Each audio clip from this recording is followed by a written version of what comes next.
Halo guys, welcome back to my channel. Di video kali ini saya ingin sharing ya, saya ingin menjawab pertanyaan yang paling banyak ditanyakan di DM Instagram ya, yaitu Mas bagaimana cara menghadapi pemilik toko yang anti akan sales ya.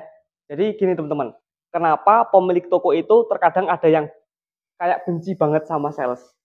Sebenarnya jawabannya itu sederhana, karena mungkin pemilik toko itu pernah dikecewakan oleh salah satu sales ya.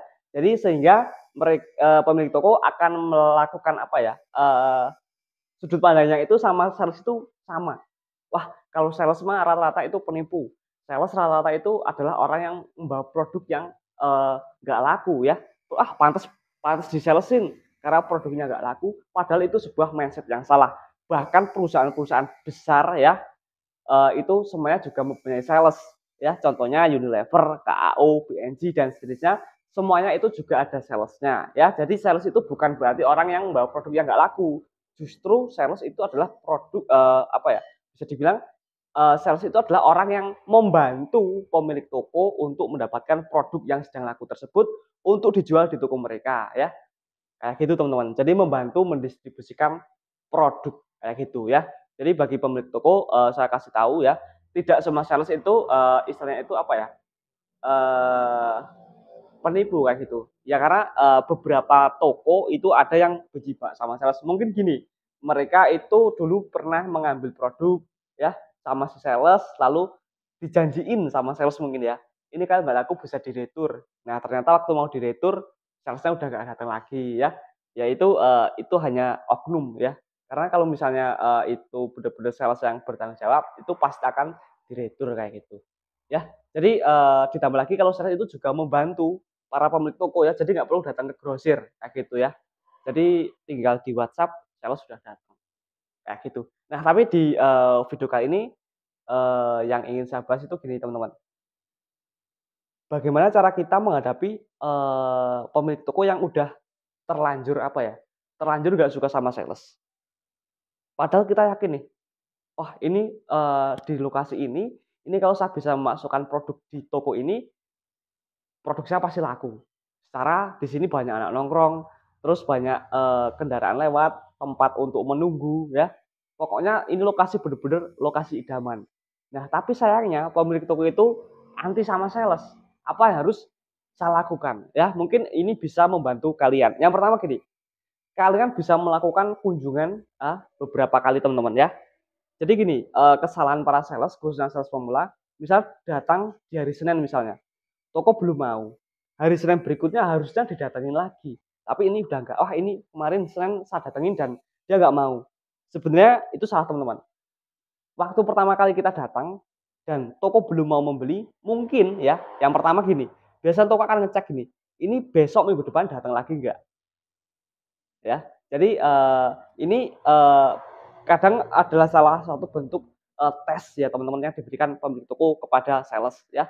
Nah, terkadang juga gini, pemilik toko tertarik sama produk kamu, tapi pemilik toko sudah membeli produk di grosir. Terus hari ini misalnya hari Senin harusnya mau nyoba beli produk kamu, ternyata hari Senin itu kunjungan sales lain itu ada beberapa, sehingga kamu nggak kebagian uang kayak gitu teman-teman. Jadi skip dulu aja lah kayak gitu. Nah, itu adalah fungsi dari follow up ya. Senin ini nggak beli, Senin ini datang lagi ya. Jadi terus lakukan follow up. Nah, ada pertanyaan menarik juga nih. Sampai berapa kali maksimal Mas untuk melakukan follow up? Nah, kalau misalnya jawaban yang paling bijak ya teman-teman, kalau misalnya saya itu minimal 4 kali teman-teman ya. Tapi ada juga beberapa yang sampai apa ya? Ya sampai toko itu mau kayak gitu. Tapi kalau misalnya karakternya bener-bener nggak bisa dipaksa, ya udah ya, ya udah gimana gimana mau ini kan teman-teman ya. Nah tapi itu ada triknya sendiri juga. Gini teman-teman, kalau misalnya pemilik toko itu nggak mau membeli produk sama kita kepada sales, karena mungkin dulu sudah pernah dikecewakan sama sales, sudah pernah dikecewakan sama sales, kita bisa mencoba bernegosiasi, yaitu dengan cara menawarkan sistem tempo, titip jual atau konsinyasi atau cash tempo ya. Jadi gini Bu, ini ibunya kalau misalnya mau Bu, ini saya titipin Bu, saya titipin dulu nih, misalnya saya bawa produk kopi, satu renteng Bu ya, Nah, ini di kunjungan berikutnya minggu depan, ibu cuma bayar, eee, apa ya, yang laku aja, ya. Jadi sistem titip jual. Ibu cuma bayar yang laku aja, Bu. Kalau, sisanya nggak habis, bisa saya ambil kembali, kayak gitu. Tapi ini khusus di pembelian pertama, Bu. Gimana? Biasanya gitu, teman-teman. Tapi saya kasih penegasan, khusus pembelian pertama. Sebab kalau misalnya kalian, memberikan sistem titip jual secara terus-menerus, kalian akan rumit sendiri untuk ke depannya, ya. Karena kalau misalnya pemilik toko mengambil jumlah besar, uang kalian, akan stuck, ya. Nah, itu, cara pertama ya. Jadi ditawari sistem konsinyasi atau titip jual. Terus yang kedua gini, kalian coba untuk bangun konsumen di sekitar warung tersebut. Misalnya saya membawa produk rokok ya teman-teman, rokok sama kopi misalnya. Nah, saya cari konsumen di beberapa, eee, tempat di daerah tersebut ya, tetangga-tetangganya ya teman-teman khususnya. Kasih sampel, gratis aja teman-teman. Itu bisa disebut kita itu melakukan yang namanya sell out atau pembangunan konsumen. "Bu, maaf Pak, mau nyoba rokok nggak Pak? Ini dicoba." Nah, kalau misalnya rokoknya enak, belinya di toko itu Bu ya, di situ sudah ada. Nah, kalau misal di situ itu udah ada dan ada orang yang beli, pemilik toko akan seneng. Wah, ini sales, juga istilahnya mencariin konsumen kayak gitu. Dengan begitu pemilik toko order sama kita juga lebih banyak. Tapi kalau misalnya di toko itu belum ada produk tersebut ya, produk dari kita itu nggak jadi beli, ada orang yang tanya, "Wah, ini rokok ini kemarin enak katanya di sini ada." Nah, waktu kita berkunjung, maka toko pemilik toko ini akan mencoba membeli produk sama kita. Kenapa?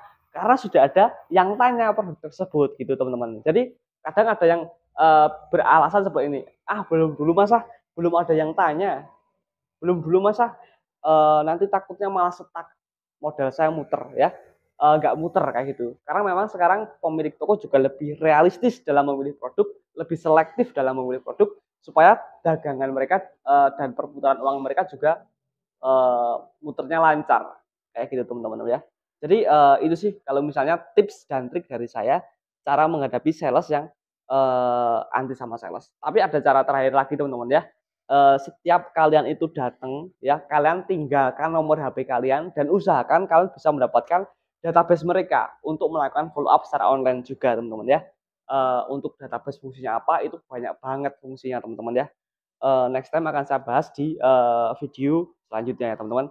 Oke, mungkin bagi kamu para sales yang udah lama juga bisa tulis pendapatnya atau komentarnya di video ini, bagaimana cara mensiasati atau menghadapi pemilik toko yang orangnya itu, sama sales itu nggak suka, kayak gitu ya. Mungkin ada tips dan trik tersendiri bisa tulis di, kolom komentar, karena di channel YouTube ini kita saling belajar dan saling mengajari ya teman-teman. Jadi sama-sama, belajar kayak gitu dan video ini pun di semua video saya pun itu nggak ada niat untuk menggurui, itu hanya sebatas sharing. Kalau misalnya, sharing saya itu bermanfaat bisa diambil ya teman-teman. Kalau misalnya kalian punya cara yang lebih bagus lagi atau cara yang menurut kalian lebih baik lagi, kalian bisa menggunakan cara yang kalian anggap lebih baik. Oke, makasih see you next time. Sampai jumpa di video selanjutnya. Ya, jangan lupa untuk di-subscribe dan di-share ya teman-teman. 50.000 subscriber akan ada giveaway spesial ya. Jadi dibantu di-share ke sosial media kalian. Sedekah menjadi sedekah jariah untuk kalian. See you next time. Sampai jumpa di video selanjutnya.